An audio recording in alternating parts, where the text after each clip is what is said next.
to the Most High. Matthias really loves to give all praises around the clock. Baruch atah Eloheinu Hamashiach. Yisrael, keep fighting a good fight. Do not stop. One time for Matthias, send your shout out to my pops. He came clean with me right before his casket dropped. So I'm unapologetic for calling out my mini ops. I'm running rampant for my coaches and all of my ops. To the tick-tock, I won't stop. But I woke up this morning, that means I'm not lifeless. I'm too blessed to be stressed, that's why I keep on fighting. Give praises to the Creator all of the time. Tighten up, kids, protect your soul salvation because it is priceless. But do not worry, I'm here to tell you that it will be okay. I'm letting you know your kingdom work, it ain't be in vain. It's only a test, yeah, sometimes this walk not fair. Remember the Ruach HaKodesh, it's everywhere. I found a note in the bottle that said that we've been hornswoggled. I found a note in the bottle that said that we've been hornswoggled. I found a note in the bottle that read that we've been hornswoggled. A lot of my people out here got fake narratives. A lot of my people have forgotten their heritage. Wow. A lot of my people be using the Bible for their own advantage. On Ezekiel, so I'm calling you out. Ezekiel, the prophet Yekh-ez-kale. Go ahead. What did you say? Yeah, I have put the scriptures up there. Oh, you good? Real quick, Ezekiel, 6th century BC priest. He was part of the priesthood. He was in Babylon. He was exiled to Babylon during the first deportations from Jerusalem. The book of Ezekiel records his dramatic divine visions, harsh warnings of Jerusalem's destruction, and ultimate message of hope for the future. Here's part of the background. His father was Buzi. He was one of the priests. He was in the house of Levi. Okay. He's mentioned only once in Ezekiel 1 and 3, but he is of that priestly lineage. Ezekiel was taken into Babylon in 597 BC during the initial siege of Jerusalem by King Nebuchadnezzar II. He lived with fellow Jews, refugees, along the Khabar Canal at Tel Aviv. At 30, he was called to prophecy. He began his priestly duties. He received his first grand vision of Yah's throne, chariot, commissioning him as a prophet. Just a little quick background. Okay, so let's jump on into this. This opens up, you want to read the first chapter? Yeah. This opens up with one of my very favorite chapters. Because a lot of times we read about the set-apart spirit. And when you read about the word, it's a reference to the set-apart spirit, for those that didn't know. So when it says, and the word came to me, it's a reference to the Most High set-apart spirit, or what Christians refer to as the Holy Ghost. And when we read it a lot of times, we can get this concept in our head like it's just a voice in someone's head. But Ezekiel is the only prophet who actually records what the experience of having the word visit him looked like. So that's where we're opening up.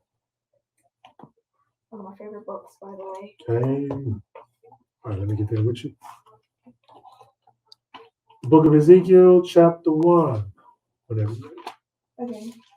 And I'm going to apologize in advance because there are some names in the first couple of verses, and I know I might butcher the names. Cool. Start out the day? Let's get into it. Okay.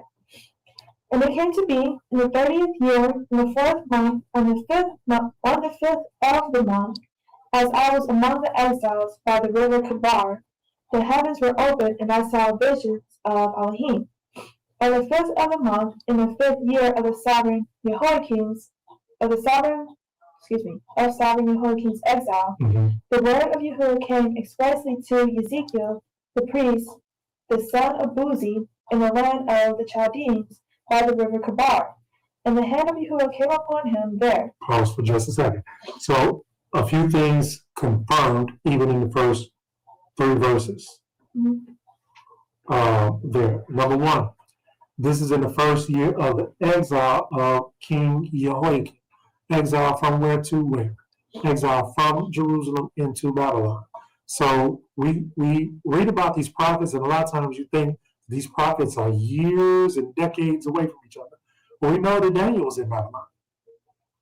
But Daniel goes to Babylon as a baby, as a boy. Here we read about Ezekiel in Babylon. So they were both in Babylon, which means they lived in a relatively close span of time to each other. Okay? And the heavens are opening up, and the word is coming upon him, and he's a priest. Secondly, he's not just a prophet, he's a priest, confirmed. Great. Okay, all right. Verse 4. And I looked and saw a whirlwind coming out of the north, a great cloud with fire flashing itself, and brightness was all around it, and out of its midst, like glowing metal, out of the midst of the fire. Pause, and I apologize in advance, because I'm going to stop you a couple of times as we read this, because I just want y'all to picture this, and I want y'all to think of some places that you might have seen something like this attempt to be replicated. Like, I'm old enough to have seen Back to the Future. Y'all seen Back to the Future yet? You ever seen Back to the Future? Do you remember when Doc was trying to get Marty to get the car up to 88 miles an hour in order to hit whatever gigawatts he had to hit, and then it would go into the portal. Let's call it what it is, a portal. But what would happen to that car as it started reaching that speed? It's on fire, right? All the lights start flashing all around it. That's what I'm seeing in my mind here when I read this. It says, a great cloud with fire flashing itself, brightness all around it, and out of its midst like a glowing metal. And then you got lights flashing all around it. That's what they look like to me. And I would suggest to you that it's a possibility that whoever was writing that scene, or whoever was producing that, or whoever was directing that, read this and was like, this is what I want that to look like. You know what I'm saying? Go ahead. Alrighty. Verse 5. And out of the midst of it came what looked like 4 living creatures, and this was their appearance.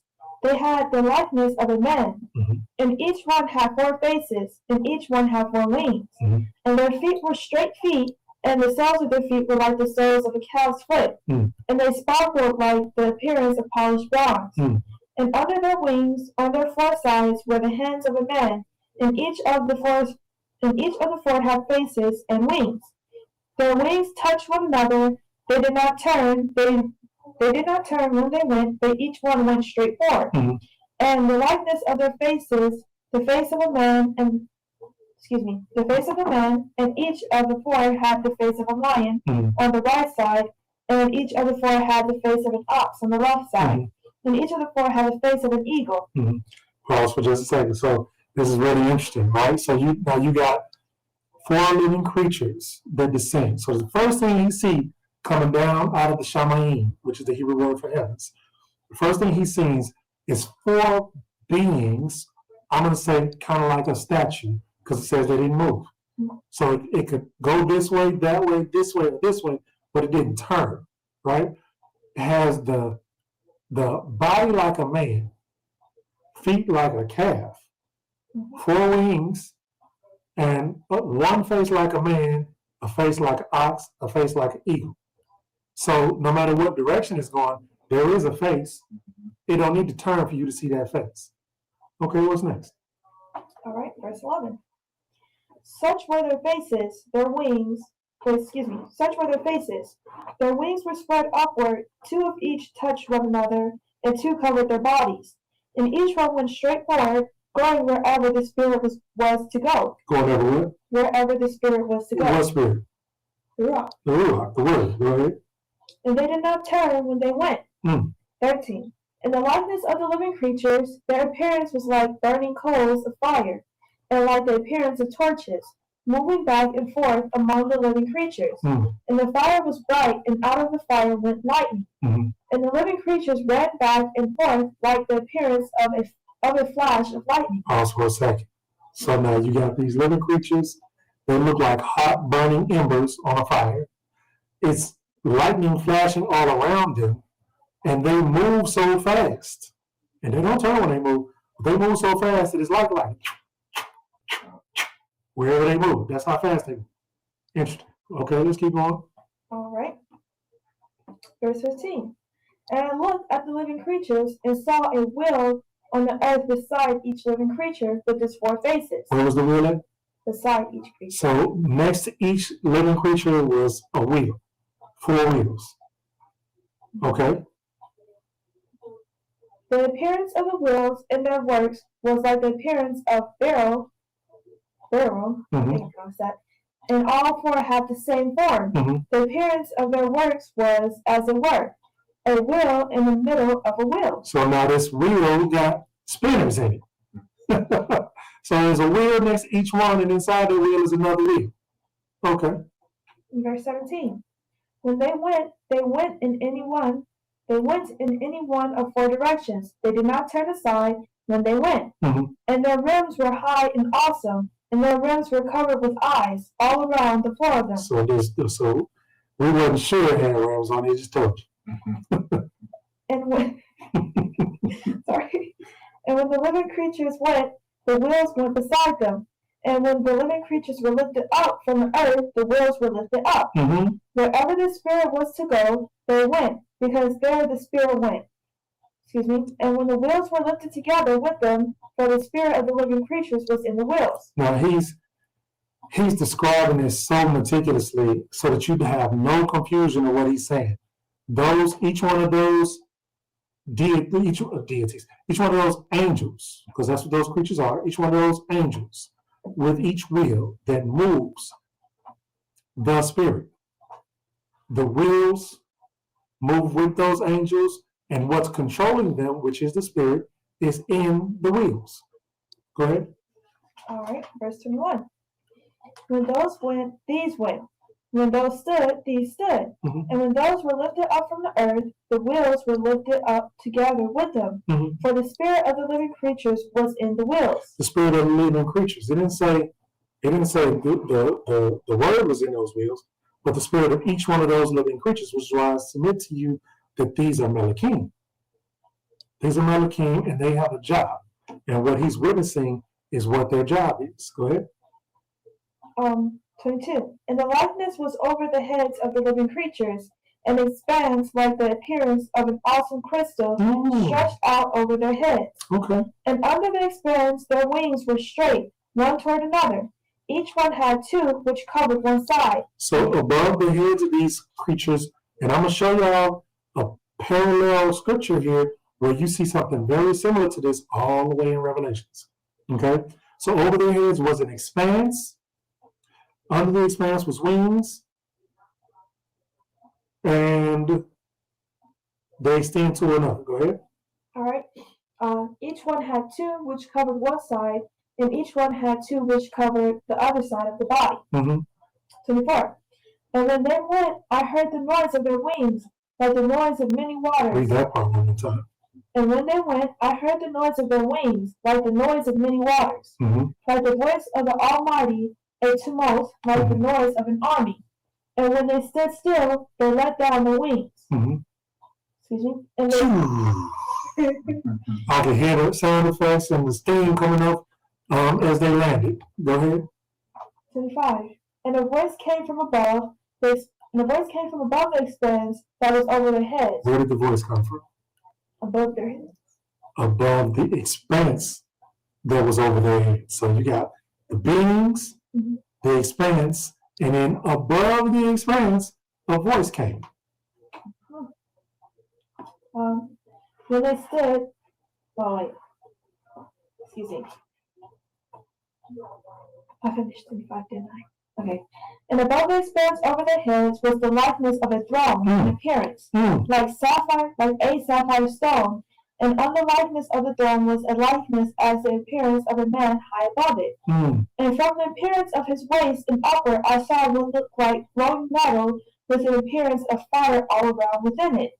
And from the appearance of his waist and downward I saw what looked like fire and brightness all around. And from the appearance of what? And from the appearance of his waist. You got it right. I just wanted to emphasize. From the appearance of his waist and downward. Okay. Appearance of fire and brightness. Go ahead. And 28. As the appearance of a rainbow and a cloud on a rainy day, so was the appearance of the brightness all around it. This was the appearance of the likeness of the esteem of Yahuah. And I saw it, and when I saw it, I fell on my face, and I heard a voice of one speaking. Interesting. So after all of that, he tells you to confirm that everything he just described was the appearance of what is referred to as the esteem of Yahuah. And he called this a he, a him, and referred to as a his. Okay? Y'all with me? I saw Coach Kimmy said, are these the same beings that took Elijah up in the whirlwind? I always wondered that. That's a good question, sis. It's very possible because it says he went up in the whirlwind. It's very possible. Okay. That he was taken up by the word, by the Ruach. Very possible. So I always love that. And there's a parallel scripture in Revelations. See if I can find it real quick for you.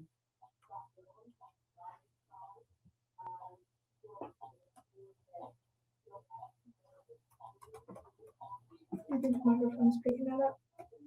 I don't know, maybe. It's okay.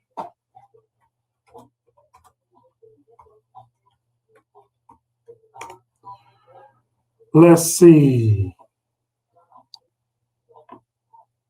Let me try Revelations 21. Gotcha.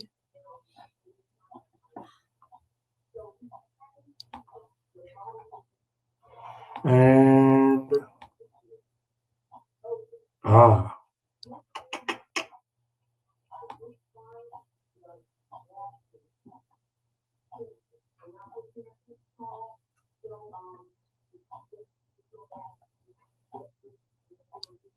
you found what verse I want here. Give me a second.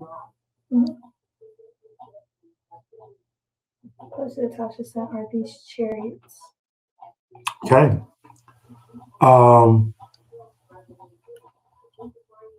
Yeah. So what's being described there always felt to me like if you guys ever saw movies, that's not what I was looking for. It talks about the expanse and the throne above the expanse in Revelations. You think you find it for me while I'm talking? Okay. Yeah, I would agree with that. We'll go to Latasha.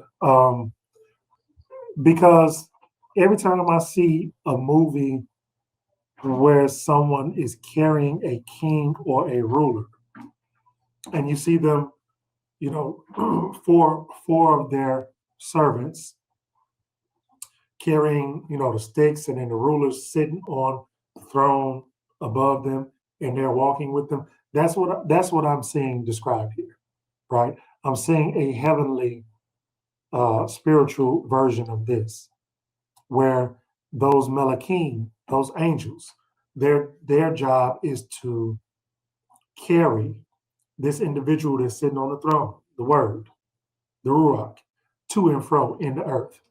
And what is it, Revelations 4? She's going to check for us. Ema. Sorry. Yeah, so that's what's being described here. That's their job. So when that ruler is in his kingdom, he has a throne in his kingdom. But when he's traveling outside of his kingdom, someone's carrying him on his throne. He ain't putting his feet on the ground. Somebody's carrying him on his throne. And so that's the same thing I'm seeing described here. I think that one, Rev, is at 21. That wasn't quite what I was looking for. Is it 4 and 6? 4, And 6. chapter 4, verse 6. Let me see.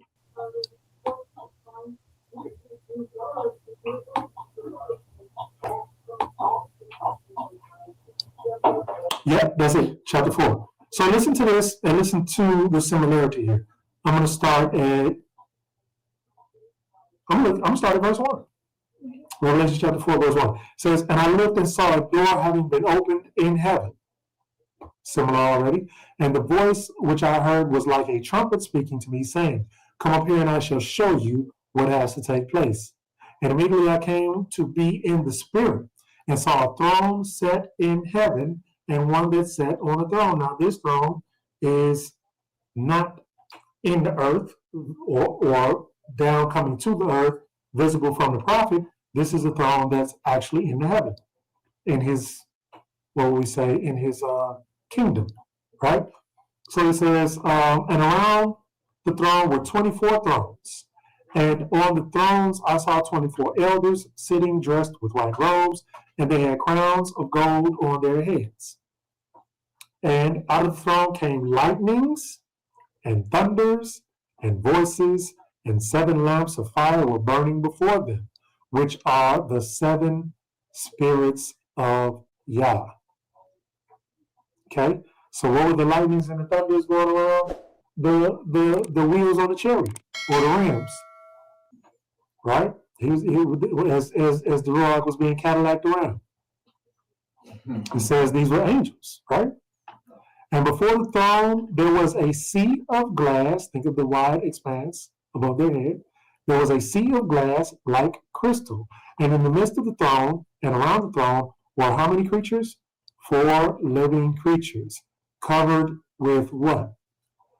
Eyes, in the front and in the back. Just like the wheels, the rims inside of the wheels were covered with eyes. Okay? And the first living creature was like a lion. The second living creature was like a calf. The third living creature was like a man. And the fourth like an eagle. What were the faces of the angels? A man, a cow, an eagle, a lion. Thank you. And the 4 living creatures had 6 wings. And they were covered with eyes all around and within. And they do not. Let me tell you something. First of all, if I saw that angel in real life, I would pray not to have a heart attack. Look what happened to Abraham when he saw the angel. The ugly angel, yeah. And so she was saying, remember what happened, if you guys ever read the Testament of Abraham, the angel that came to get Abraham when it was time for him to transition, when it was time for him to pass or die, Abraham said, let me see your true form. He said, no, you don't want to see my true form. He said, no, I do. My heart can take it. I don't know why he said that. Because he was what we refer to as the ugly angel. But yeah, my heart, I have to pray for my heart not to fail. Seeing this deity with 6 wings and eyes all over it, I know you and your mom would probably fall out. All the eyes looking like a bunch of holes. I didn't think about that. They were covered with eyes all around and within, and they do not cease day or night, saying, Kadosh, Kadosh, Kadosh, set apart, set apart, set apart, Yahuah, El Shaddai. Reconnect. I forget that does that every once in a while. You still in there, though?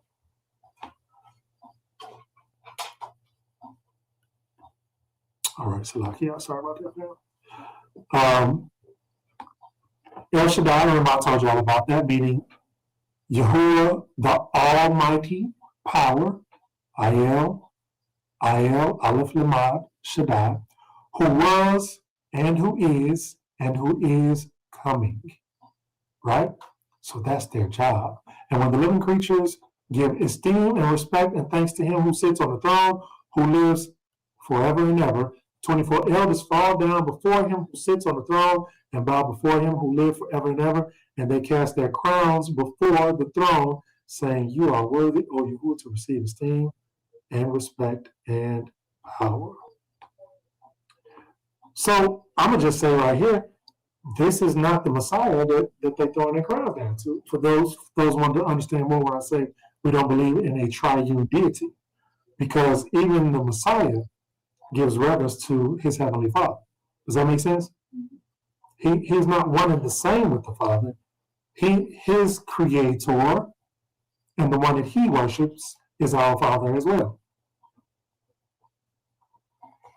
Cain, several people about fainted when Malachi showed up, especially if they showed up begging, like the one that threatened Joshua told, man, take your shoes off, you standing on sacred ground. Because Joshua was asking him who he was. You know, Joshua was a man of war. He was ready for battle. It's like, who are you? You know, like they say in the hood, who you with? Who you with? Where you at? And the angel's like, man, first of all, take your shoes off. You standing on sacred ground. Before you open your mouth up and speak to me. So anyway, picking up Ezekiel chapter 2. Am I good on time? Okay, cool. Ezekiel chapter 2. And he said to me, Son of man, stand on your feet so that I speak to you. And the Spirit entered into me when he spoke and set me up on my feet. And I heard him who was speaking to me. And he said to me, Son of man, I am sending you, to the children of Israel, to a nation of rebels who have rebelled against me. They rebelled against their fathers. They have transgressed me until this day. And the children are stiff of face and hard of heart, whom I'm sending to you. And you shall say to them, thus says the Master, Yah. And they, whether they hear or whether they refuse, for they are a rebellious house, shall know that a prophet has been in their midst. Let me make a statement here. Because one of the things that come up when people are talking about the names, we were talking about the names earlier, one of the justifications for not standing on the name once you know the name is a lot of people say, well, what you saying about my grandma or my grandfather? Do that mean, are you telling me that because they didn't use these names that they're going to burn in the lake of fire or in hell? And a lot of times my response to that is, I don't know your grandfather. And I promise you that unless you was there with them 24 hours a day, 7 days a week in their life, you don't know that they didn't hear the names of the Father and the Son. You don't know that. Because there's a scripture in the book of Matthew, and somebody posted it if you know it, that says, this good news will be brought to the whole entire world. And then the end will come. So I believe the Messiah when he says the truth will go to the whole world. I don't know what they heard. And you shouldn't assume you know whether or not they heard the name either, right? And don't let that stop you from using the name once you learn the name. You understand what I'm saying? I've seen people leave the truth completely because they couldn't get past that milestone. Don't let that happen. Don't let it be said. Don't let the people in the room know. Too late. Don't let it be said it's too late for you. Okay. Verse 6. And you, son of man, do not be afraid of them, nor be afraid of their words. Y'all know who Israel is, right? We loud, we argumentative, we doing our necks like this. You co-tease, you sisters, when y'all talking to people sometimes. Brothers, you ready to fight? You know, you can't tell me nothing mentality. That's Israel all day. That was Israel back then. That's not just Israel now. It was like that even back then. It says, don't be afraid of their words. Though thistles and thorns are with you, and you dwell among scorpions. He's referring to his brothers and sisters, those other tribes, as thistles and thorns and scorpions. That's hard. Do not be afraid of their words or discouraged by their looks, for they are a rebellious house. And you shall speak my words to them, whether they hear you or whether they refuse, for they are a rebellious nation. How many times you got to say that? And you, son of man, hear what I am speaking to you. Do not be rebellious like that rebellious house. When you open your mouth and eat what I am giving you. And I looked, and I saw a hand stretched out to me. And see, a scroll of a book was in it. And he spread it before me, and it was written on the inside and on the outside.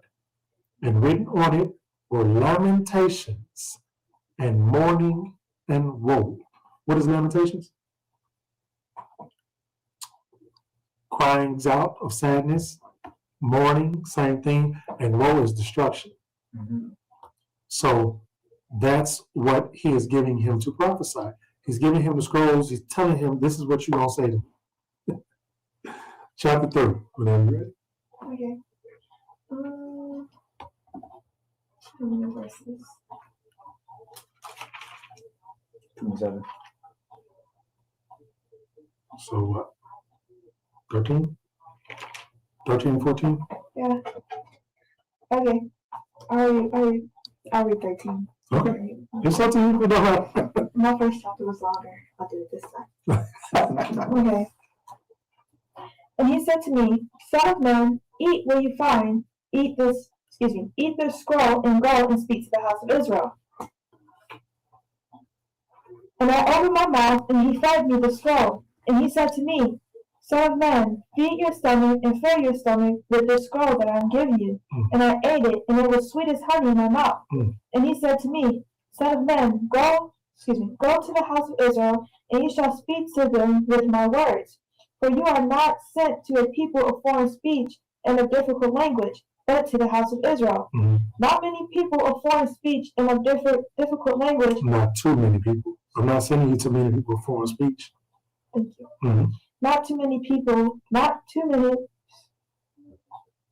You got it. I know. Let me get it real quick. Not too many people of foreign speech and of difficult language, whose words you do not understand. If I had rather sent you to them, they would have listened to you. Let's go down here too. Verse 7.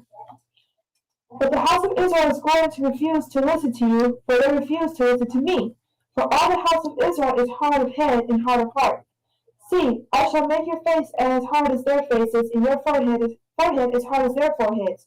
Like adamant stone, harder than flint, I shall make your forehead. Do not be afraid of them, nor be discouraged at their looks, for they are a rebellious house. And he said to me, Son of man, receive into your heart all my words that I speak to you, and hear with your ears. And go, come to the exiles, to the children of your people, and speak to them, and say to them, Thus said the Master Yahuah, whether they hear or whether they refuse. And the Spirit lifted me up, and behind me I heard the sound of a great rumbling voice. Blessed be the esteem of Yahuah from his place. And the sound of the wings of the living creatures touching one another, and the sound of the wheels beside them, and the great sound of rushing. The great sound of rushing. The sound of a great rushing. Yeah. And we hear that several times in reference to these Melekim, or the voice of one speaking, sound like the voice of many waters, the voice of many chariots, or the voice of an army, or many armies. That's deep. That's powerful. And what's also powerful to me too is how much preparation he had to give Ezekiel before sending him to these people. It would be like, one of us sending somebody into the heart of a hood that they didn't grow up in, for example. You know what I'm saying? Like, I grew up on the south side of Chicago, but sending somebody else over into what they now refer to as O Block to tell them, hey, y'all messing up over here. Y'all got to stop what y'all doing. You got to be prepared for that. So think about what it must have been like, or what these prophets must have been made of. Like, a lot of people think about these characters in the Bible, and you think, meek, weak, genteel, Gentile for that matter. But these prophets was about their business, man. These prophets was about their business. They were strong in the word, and some of them, I always think about Nehemiah, some of them be ready to throw hands. Like, if you disrespect them, or if you disrespected the word, or if you disrespected the Sabbath, or if you disrespected the law, they'd be like, listen, you gotta take that over there somewhere. Like, and they meant it. When Nehemiah was like, hey, if you don't take it over there, if you come back tomorrow, I'm gonna put hands on you. Remember he told him that? Like, listen, you can't come up here selling fish on the Shabbat. Get out of here. Verse 14. And the Spirit lifted me and took me away, and I went in bitterness, in the heat of my spirit, while the hand of Yahuah was strong upon me. I bet. And I came to the exiles at Tel Abib. Ooh, Tel Abib, huh? That sound familiar to y'all? Who were dwelling by the river Kabar. And I sat there, and I sat where they were sitting. and sat there stunned among them 7 days. So now he in the hood in Babylon, on the Babylon streets, in the streets, sitting among the young thugs in them, still strong off the Ruach that just left him for 7 days. And whatever he was sitting there like, wait a minute. And whatever he was sitting there like, they must not have bothered him. They're like, leave that man alone. You know, if he's going to wake up and start snatching people. Verse 16. Torah. And it came to be at the end of 7 days that the word of Yahuah came to me, saying, again, Son of man, I have made you a watchman for the house of Israel. And you shall hear a word from my mouth and shall warn them from me. When I say to the wrong, this is very important, y'all. When I say to the wrong, you shall certainly die. And you have not warned him, nor spoken to warn the wrong from his wrong way to save his life. That same wrong man shall die in his crookedness, and his blood I require at your hand. But if you warn the wrong, and he does not turn away from his wrong, nor from his wrong way, he shall die in his crookedness, and you have delivered your being. Meaning, all he's saying is, if I'm telling you that that person is sinning, and go tell them that they sin it, and you don't do it, and they keep doing it, then not only is he going to die in his sin, but I'm going to put his crookednesses on you as well, because I told you to warn him. But if you warn him and he say, man, I ain't trying to hear that, you can wash your hands, like Pontius Pilate. You can wash your hands and be like, hey, I tried to warn you. You did what I asked you to do. But don't not go over there and tell him because you're scared of what? His looks. Or what he going to say. Because you're scared he may turn around and be like, do something. You know what I'm saying? That's what he telling him. What verse was that? 20. Torah. And when a righteous one turns from his righteousness, even a righteous man or woman, and shall do unrighteousness when I have put a stumbling block before him, he shall die, because you did not warn him. He shall die in his sin, and his righteousness which he had done is not remembered, and his blood I require at your hand. But if you have warned the righteous one that the righteous should not sin, in other words, you warn him and he don't do it, and he did not sin, he shall certainly live because he has been warned, and you have delivered your being. And the hand of Yahuah came upon me there, and he said to me, arise up and go out into the plain so that I might speak to you there. So I got up and went into the plain, and see, the esteem of Yahuah stood there. Think it looked like what he described it as in chapter 1? Probably so, right? The esteem of Yahuah stood there, like the esteem which I saw by the river Kibar. And I fell on my face. Good idea. And the Ruach entered me and set me on my feet and spoke with me. And the Spirit, for those, Ruach is the Hebrew word for Spirit. And the Spirit entered me and stood me on my feet and spoke with me and said to me, go shut yourself inside your house. And you, O Son of Man, see, they shall put cords on you and bind you with them, so that you do not go out of their midst. And I shall make your tongue stick to the roof of your mouth, so that you shall be dumb and not be moved, and not be a reprover to them, for they are a rebellious house. But when I speak with you, I open your mouth, and you shall say to them, thus says the Master Yahuah. He who hears, let him hear. He who refuses, let him refuse, for they are a rebellious house. Now, what he's saying there? He said, listen, now, go out in the plain. So I tell you this last thing. From here, you're going to go in your house. They're going to come at you.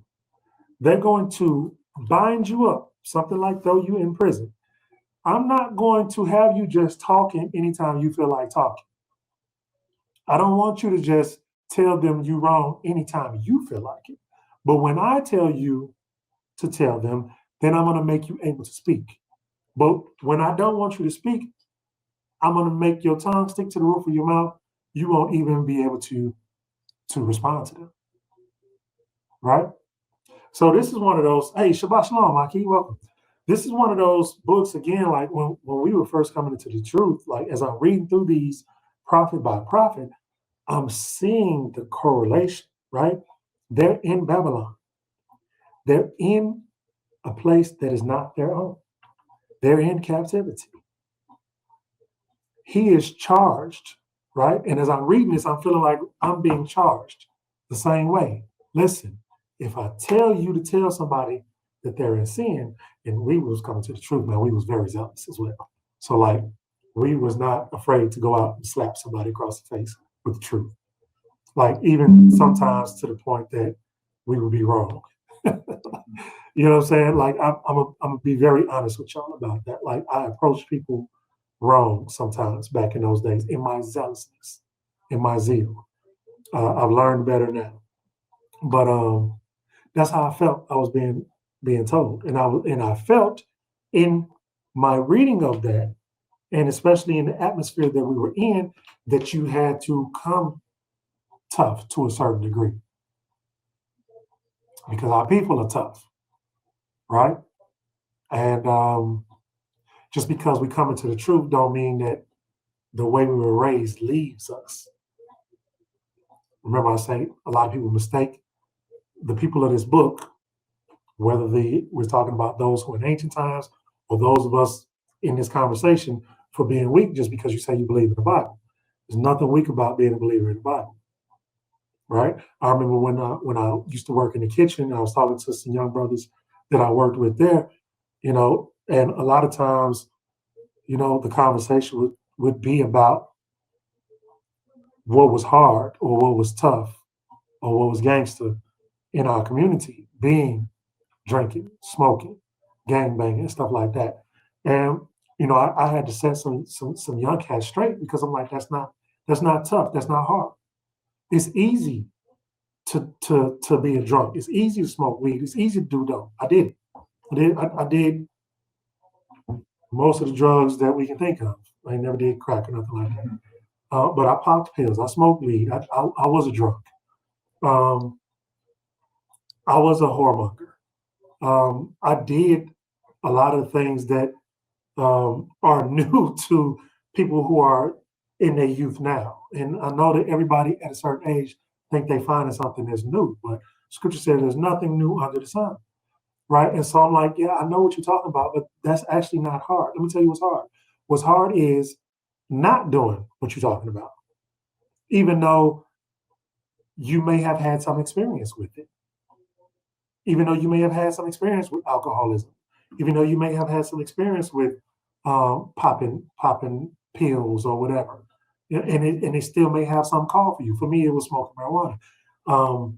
I know different people have different positions on marijuana, but where I sit on that, that's a no-no for me in my belief, right? And we can have that conversation because I know some people, even Israelites, sit in different spaces on that. I don't have no stones for you, but for me, that's a no-no, right? And that was one of the things they called to me.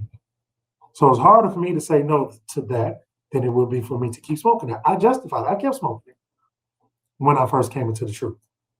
I was studying scriptures. I'm reading my Genesis, Exodus, Leviticus. You know what I'm saying? And you couldn't tell me there was nothing wrong with it. I would argue you down.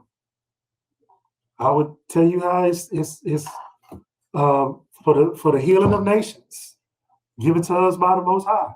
You know what I'm saying? I spent everything that the Rastas would tell you, right?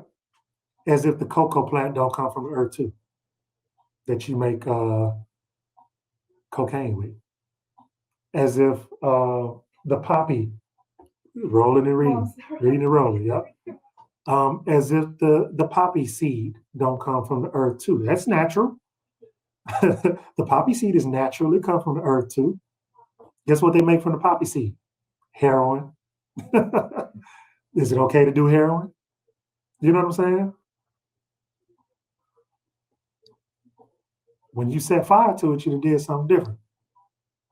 She said, open up my consciousness to receive the word. Open up my consciousness. Can't even listen. Was you there? I think I used that same lie. Yeah, you use it like medicine. You just don't use too much of it. Don't OD on it. Open up your mind, Craig. Free your mind. Yeah. Even at one point to the degree of feeling like you need it for understanding. And I know some people still speak in that way. But if I was honest with myself, so I'm speaking of me, I'm not making an accusation of anybody else. If I was honest with myself, I was not having better understanding under the influence of marijuana. I was having less understanding. I was forgetful. If I was being honest, I was forgetful. I had to come up with a concoction to stay energetic. Like I had to have caffeine, tea, you know what I'm saying? Otherwise I'd be low energy. And I put caffeine with it both. I'm ready to roll. I am ready to roll. You know, but just it in itself, no, I wasn't.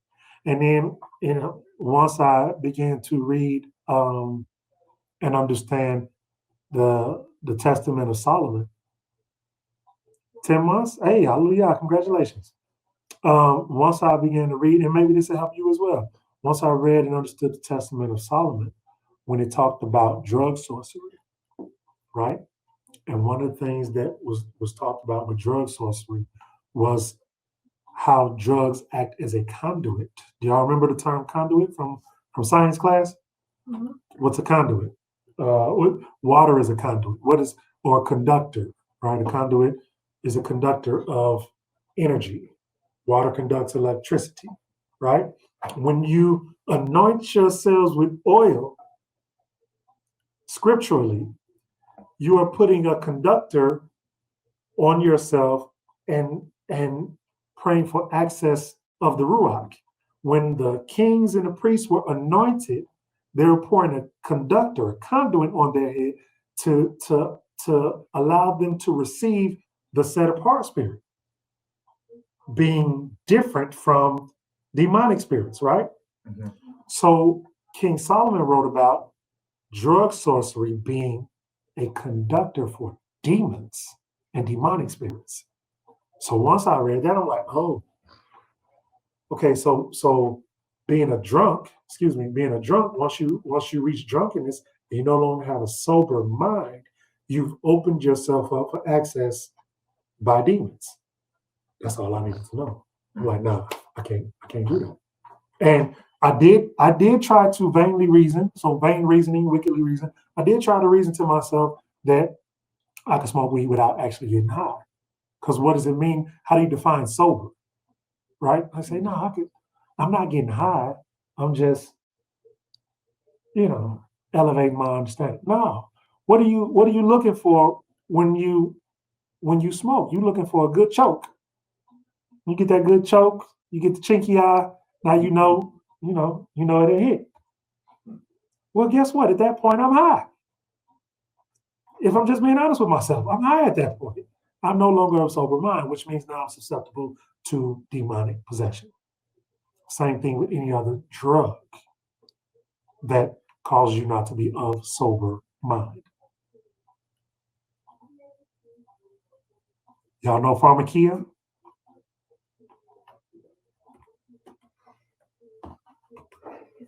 They just posted too. Somebody posted it already? She said, I remember the strongest conviction I had in the 7 when I realized how many people I opened up to pharmaceutical sorcery. Cain. Pharmakia. Look up the etymology of the word pharmakia. Yeah. The reason that we have, and I'm not trying to persuade anyone not to use hospitals. Yah got his hands on everything. So if you need to use a hospital for what you need to use a hospital for, you use it. But know and understand that the logo on the door, the caduceus, the staff, the staff with the serpent going around in the 2 wings, the caduceus is the staff of Hermes. It is a sign of sorcery and witchcraft. So if we didn't have a common language among each other, and you were looking for your local witch doctor, and you saw the caduceus on the building, you would say, okay, I may not speak that language, but the witch doctor over there. You know what I mean? Seem like it's not a big deal. The reefer hard to let go? Okay. Hey, a lot of my brothers still do it.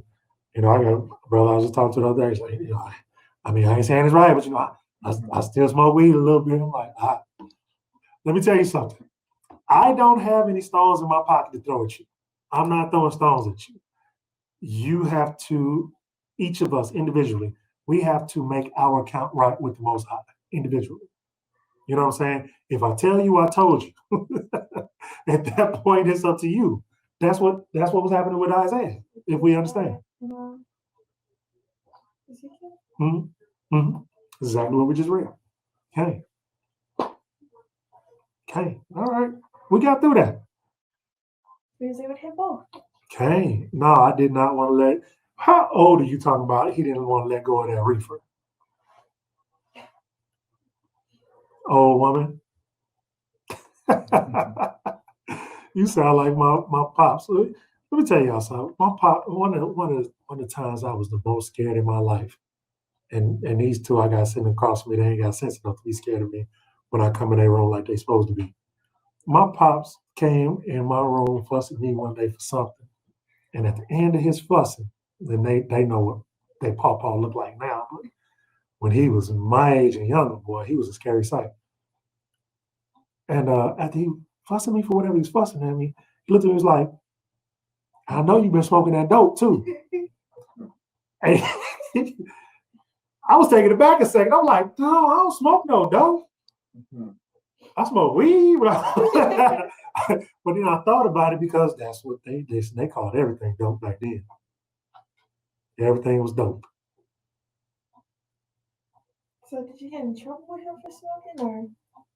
That was me getting in trouble for it. You know, it's hard to really. If my father see this, I love you, Pops. It's hard to tell somebody they can't do something that you're doing. Oh, Papa. So what he would tell me in his way of lovingly correcting me and my older brother is, I'm a perfect example for you of what not to do. And I love him for that attempt. I just don't think for me and my children that was the best way to go about it. I need to be the example, lead by example, so that y'all see this is how this should be done and this is how this should not be done. Right? Again, I go back to the conversation about what's hard and what's not. You know, it ain't hard to smoke. It ain't hard to be a womanizer. It's hard not to be. It takes, what's the word I'm looking for? Discipline. Self-discipline. Okay, discipline of yourself. Right? How can you, and I'm not talking about somebody else, I'm speaking in general. How can you discipline someone else if you can't discipline yourself? If you can't say, I'm going to hold fast to what I said, how can you ask someone else to? You know what I'm saying? Mm-hmm. How can you be a manager? How can you be a business owner and say, I need you to follow my lead if you can't lead yourself? You know what I'm saying? So that's how I look at that. And I think that's scripturally accurate. You know, how can you, the scribes and the Pharisees, right? Messiah said, you heap heavy burdens on the people, too much for them to bear, burdens that you couldn't carry yourself. That was his problem with it. Like, you telling them, you know what I'm saying, they got to come in the door putting their meat on the table. Pause. You wouldn't do it. You know what I'm saying? You telling them, back to the conversation we had earlier, you telling these occultees, you know, not only do you come out of Christianity and learn all of these things that you didn't know about, but prepare yourself to be one of 5 wives in the household at the same time. When none of the women in this American society were raised to even consider that. As a matter of fact, it's still illegal on the books in America to have more than one wife, technically, right? And I could show you another scripture to say follow the rules of the land, as long as they don't contradict the law. So it wouldn't be you breaking the law not to have more than one wife.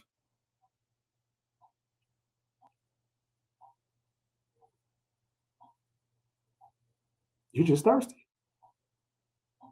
for flesh. Okay. And you're going to get uncomfortable. All right, family, we're going to wrap this up. Do me a favor, family. If you thought that this was beneficial to the building up of the body, do me a favor and hit the like button, subscribe, share this channel so that other people can see what we're doing. If it's helpful, remember we are walking our way through these scriptures from Genesis to Revelations. It's been some years now, family. We still doing it. Yeah. So as long. Okay. How many now? You know what you said? I said we're in Ezekiel now. In Ezekiel now. Okay. Halfway through. Yeah. And as long as the Most High allows, we will keep doing this weekly. Several times we need a little break. As long as it's Yahuah, we will be here next week. Same time, same channel. Doing what we do.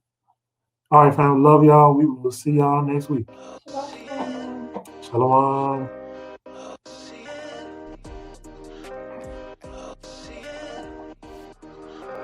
I bind and rebuke him as soon as I sense him. I bind and rebuke him as soon as I sense him. Stop it. Mashiach a carpenter, so he building defenses. Got it. Demons, we don't play with them. Guess we sitting on benches. Copy. Devils gotta move or remove. See, we don't give them options. Holy Spirit come in the booth. The Spirit in